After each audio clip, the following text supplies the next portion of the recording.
Four.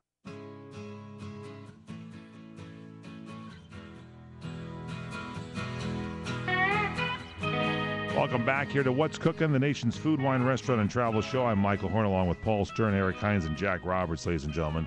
Glad to have you with us. Well, Paul Stern, I believe we have our buddy Matt Young here. This is a guy, a World Series winner with the Oakland A's in the late 80s, I think like around 89 or something like that. He was with the Seattle Mariners, been on the All-Star team, was with the Dodgers. Just an incredibly great guy. Matt Young, welcome to the broadcast. Hey, Mike, how are you? Great. Say hi to Paul Stern. Hi, Paul. Hey, good to have you, Matt. So, listen, Matt, we've been waiting for you. We got a few things to talk about. First, you were in Seattle for many years, correct? Yeah, Seattle for 5 years. 5 years. And we've never been. Then I did the Jay Johnstone circuit. Yep. Matt and I are buddies, man. He knows I love players that do the Jay Johnstone circuit. So, you must have dined at the world-famous Space Needle in Seattle. What is that like? You know, I've only had lunch there. I've only had lunch there. It's very, very cool. Is this place in business? Here's the guy that lived there for 5 years. And only what was lunch like? Lunch was wonderful. It was actually very, very good food and obviously an incredible view. All right, and then we're going to get – I want to hear about what you've got coming up here. But I have – I was watching the Dodger game yesterday, and I know you played for the Dodgers for a year. You were there, and you were one of the great guys out of the bullpen. That bullpen was really doing well when you were there. In fact, weren't you like the closer or the setup closer or whatever they call it? Well, we had the closer by committee that year. It was Alejandro Pena and myself, and I guess the first part of the year was Tom Niedenfuer till he got traded. Yeah, and they got rid of him when Niedenfuer, and I hate to say this because, pitchers, you love them, you hate them, whatever. And so we got this guy Broxton on the team, and I've been depressed because I watched that Yankee game where Broxton had like a 4-1 lead and blew it, and now here they got a 4-0 lead, and this Broxton coming, you can see he's walking guys all over the base. When you're a pitcher out there and you're starting to walk guys, don't you want to get out of the game and save some face? Yeah, what do you say? Hey, coach, take me out? Well, if the coach comes out, this should be a kind of a sign. Don't you, grab your knee or something and, get yourself out of there and let somebody come in that's sharp? Well, they certainly didn't have anything better to bring in. I would rather go with I'd George rather have an Sherrill. 80% Broxton than 100% a couple other guys. You don't have to mention the names, but I'll mention George Sherrill's name. Go ahead and some of the others. And so I've seen this. The poor guy, if I'm Joe Torre and I never pitched, I was a catcher or third baseman or first baseman, I'd still go grab the ball and say, let me throw a couple. Put somebody in there that can get the ball over the plate.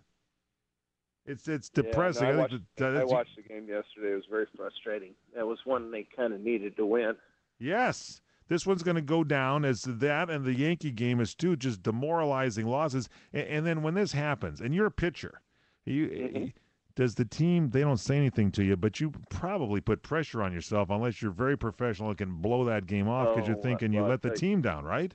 I'll tell you what, it was a very, very long plane ride for the bullpen. Coming back St. Louis back to L.A. last night.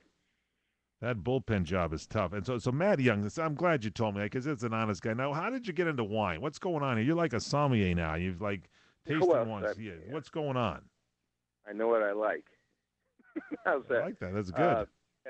I think we talked last time we talked. I told you Don Baylor back in 1988 really was one of the first ones to ever turn me on to wine. I was like everybody else, kind of when you grab a bottle of wine, you assume they're all fairly similar, and you just grab one and you drink and you go, "Ooh, God, this isn't very good. I think I like my Jack Daniel's better." And it was Don Baylor that kind of I'm trying to think of what it was. I think it was a Farniente. The Farniente Chardonnay was the first thing he had me try, and I said, "Wow, this is pretty darn good." I'm hearing birds, by the way. Are you okay right now? Oh, I'm sitting outside in my backyard. Oh, that's nice. It's good. It's beautiful. That's good. And so Don Baylor. Okay, so we credit him. We love my Don aviator. Yeah. He's got an aviary right now, ladies and gentlemen. So what's this World Cabernet ranking that's going on in Pasadena, and you're going to be part of this? Yeah, very excited about that. Russ Meeks from Red, White, and Blues contacted me about 2 months ago when he got this. Yeah, when it started to come together and asked me if I would be one of the judges, and I said absolutely. And this is tomorrow. Is this going to be held tomorrow in Pasadena? Yeah, tomorrow in Pasadena at Red, White, and Blues. So what's Red, White, and Blues? Is this a restaurant? Red, White, and Blues is a wonderful, wonderful restaurant / jazz club in Pasadena on Raymond and Green. So on Raymond, those of you in the L.A. area in near Pasadena on Raymond and Green tomorrow. What time? The Bottle Shock starts at about 5, and then we're having dinner after. So The Bottle Shock. So do you have to make a reservation to get into this then, correct? I think no. This is just judges coming. So this is a judging thing. So yeah, we can't go. This is an exclusive event. So when we find out what you guys come up with, then there'll be an event for the rest of us, correct? Correct. You have to be one of the chosen. So apparently, Paul, you and I didn't get on that list. I'm looking. Let me look to the mail. Apparently. Oh, you know what? I think when I got my invite, it had Paul's name written on it, crossed out, and it said "Return to Sender." Is that Matt? Wouldn't be the first time. Great, man. We got to get you on the show. You got to get in the studio here. We got to get you in the studio. That's it. We got to get you in the studio just to bag on a bunch of bad baseball teams and drink some great wine. That's what you do when you retire from baseball. He's got it down. Forget about, Pete Rose trying to get in the Hall of Fame. Forget it, Pete. Just join us and sit there and we'll just bag on some bad teams, talk about what they're doing wrong. And these guys are paid like millions of dollars, by the way, and they don't even buy a decent bottle of wine, do they? They just go on waivers.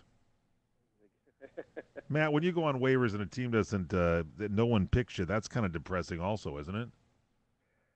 I wouldn't know. Well, I know, but I would think George Sherrill. I would imagine. George Sherrill, we took a look at him on the CRN softball team and did a pass. It kept with Jack Roberts, who's, recovering from a slight heart attack. We're going to keep him on the squad, we decided, because he could go out there today and get the ball over the plate. At least some meatballs would get over the plate. Harder than you think. All right, now where do we get information on this Red, White, and Blues and this Cabernet ranking? When are we going to hear about the results? I would imagine. Well, I'd love to come on the show and share the results with you, or Russ Meek from Red, White, and Blues. I'm sure he would love. He's the general manager there. We can get you both in to do. Now, do we have Vic Perino coming up ready to go, Paul Stern? I believe we have him coming up. All right. Otherwise, we'd keep Matt here. But so, Matt, give us the website, whatever you got there, and then we're going to have you back on the air soon because we love you. Okay, hold on one second. Hey, why don't we hold on 1 second and give it to you right after the break? Hold on. Just hang in with us, Matt. Hold on with us. We're going to keep you in another inning because we don't have anybody else.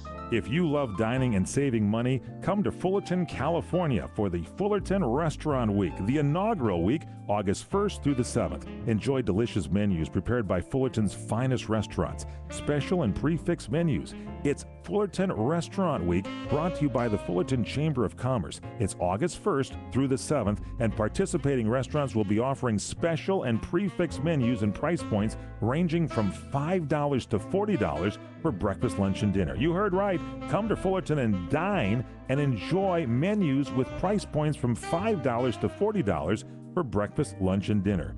Find out about